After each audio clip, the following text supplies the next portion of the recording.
Hello and welcome to another devlog for AleaStory. It's been a long 2 months since I uploaded a video, but I promised I would upload one now, even though I'm kind of in the middle of tasks right now.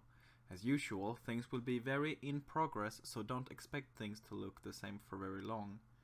The first new thing I'd like to point out is the new start menu. When the title appears, as you can see, each letter scrolls through different fonts.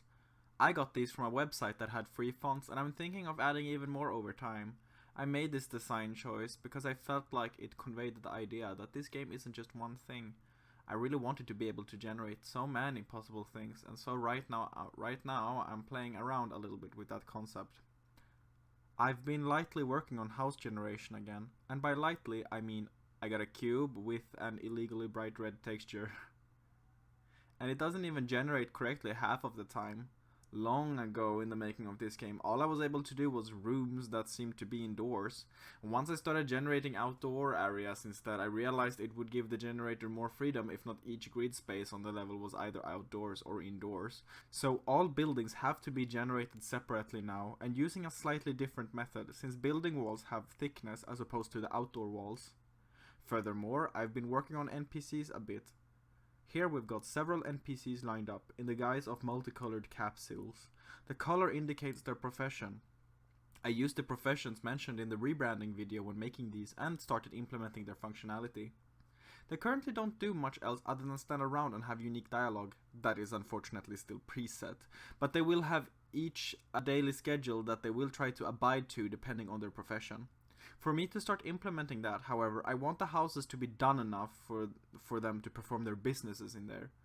In order to test out their skills, I've made functionality to spawn pots from the potter when speaking to them, as well as furniture from the carpenter. The carpenter can also build houses, but occasionally becomes very confused and, yeah, I haven't figured out yet what is going on here. I've also looked into the combat system again.